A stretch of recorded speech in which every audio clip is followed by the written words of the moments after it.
going on, everybody? It is time for another exciting, thrilling edition of Gear Up with PG. Ryan here, along with Andrew. And Andrew, today we are talking a little bit about Cinema 4D and really 3D design in general. It's something new we're getting into here at PG that we've always done a little bit of, we've dabbled in, but now really taking it to the next level, aren't we? Yeah, so a lot of our clients have been asking us, they've wanted to know more about 3D. They want to know what we can do to help them kind of start off with 3D and then kind of project some 3D elements we could bring to them later on. So we spent some time, we looked at a bunch of different 3D applications, some stuff that we've had past experience with, and we decided to go with Cinema 4D. So I think that we should probably take a little step back just for the people that don't know and they just hear a couple keywords thrown out there, when it comes to design, because generally, you have people say, hey, I want this. We spend time creating it, they see the end product, but maybe they don't necessarily know how it gets there. After Effects, something people hear a lot about. I know when we've dabbled in 3D before, we've done it in After Effects through Zach's works, but Cinema 4D, that really takes it up to the next level, doesn't it? Oh, yes. A lot of it is, you start off with just like a cube, or you start off with a sphere, and then you start to make these little subtle tweaks. And once you start diving into kind of adding textures to it, making it look realistic, adding in lights, adding in shadows, how the light plays with the object, and you get something that it looks exactly like the client has in their head. If it's something that's incredibly realistic, if it's something more cartoony, it can essentially look however they want it to look. Now, a nice thing for the clients is, obviously time is of the essence in a lot of projects, especially, in the corporate and the sports world. And with Cinema 4D, they're really getting the best of both worlds, aren't they? Because it allows you to get things done faster, and it also makes them look better. So not only does it save the client time, but also ends up saving them money. Oh yeah, definitely. So one of the things that people always talk about with Cinema 4D is just how user-friendly it is. It integrates perfectly with Adobe After Effects, which is when a lot of the clients who have experience with us, they know that's something we are very familiar with. It's an application that we love here in the office. Once we design that 3D element in Cinema 4D, we can put it into After Effects and then continue to work with that project. Another big thing is we've got a bunch of computers here at the office, so when we're designing something and we're ready to send it out to a client, we're able actually to combine all of our computers and all of their power together to get the client that finished result even faster. Now, those that do know me, one thing that I'm passionate and love more than anything is fresh produce. Fresh produce. And I believe that we've brought some along here today to talk a little bit about how this all is built. And so give us an example, actually, in terms of, let's take a look at the mango and the peach that you brought along here. Sounds good. We have two pieces of fruit. Just talk a little bit about the process, because we just recently completed a project for one of our sports clients where they wanted a 3D animated fruit shuffle, and two of the things they wanted involved mango, peach. Tell us a little bit about how that goes from this to an accurate representation of it in Cinema 4D.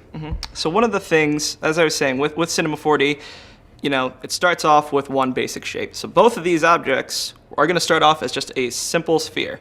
Now, if the client wants something that looks incredibly realistic, we're going to take the time to, as you see with the fruit here especially, it's not a perfect, there's dents, there's indentations, there's discoloration, and that's just something that, you really don't think about until, if we created a perfect peach, how realistic does it actually look? You expect it to, because it's real, you expect it to look not perfect. And I always search for the perfect peach. And you always search for the perfect peach. You want it close, but not exactly. Exactly.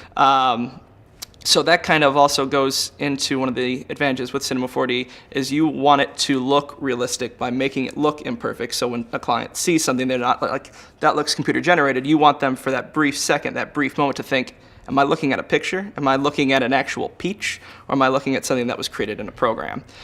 So then the great thing with something like this, you start off very similar, but something in Cinema 4D that's fantastic is you can actually work in inches, in feet, in centimeters, in yards. So we can create, the exact representation of a fruit, of a football, of a stadium, of an office, whatever it is, we can make it look exactly like that to the exact size. And then the big thing with Cinema 4D is the textures. Because really, when you think about it, the big difference between the actual look of these, besides the size, is that texture. In the manga, you've got the red to green. You've got the peach here. It's got a little bit of red. It's got some orange in it. And you're able to manipulate those textures, give it a smooth look, give it a reflective look, add some noise, add some grain, a little of that peach fuzz that you've got there, to really make it to separate the objects and just make them look more realistic. Now, the software we've been talking about here that we use, it's called Cinema 4D. Yes. I know what 3D is. Mm-hmm. Is the fourth dimension the sweet, delicious taste of the peach, or what does Cinema 4D mean? Well, the fourth D is actually a representation for time. So the objects themselves, they move on the x-axis, the y-axis, and then the z-axis. But with Cinema 4D, not only are you sculpting and creating something and adding these textures and adding lights, you're also moving the objects around, animating them, and you're also moving the camera around. Well, it's that, or just the marketing team at Cinema 4D is just very, very intelligent, and they're like, you know what, we're gonna add that extra D and blow some minds out there. It's like the Beyond in Bed Bath & Beyond. Yes. It's a bold and exciting world, but it's one you should not be hesitant to go down. Some very cool stuff. Andrew's been doing a lot of work in it. We actually all have around the office here, putting together some really cool pieces. So, Andrew, obviously we're going to talk about some other cool toys coming up in some future episodes of Gear Up, so stay tuned for those, printentertainmentgroup.com, where you can find not only other Gear Up episodes, but also the latest on what we've been up to. Where else could they find us? They can like us on Facebook, they can follow us on Twitter, and they can follow us on Instagram. So I think this is the appropriate time. Let's. I think we should do a selfie for the Instagram page. Oh, this will be great. Delightful. Fantastic. That is delightful. Check us out on Instagram. Pritt Entertainment Group is the name. You can find that selfie later on today. MySpace? Who knows? Who knows? The time may have come and gone for that one. Check us out on social media or the website. More Gear Up with PEGs to come. We'll talk about some more exciting stuff.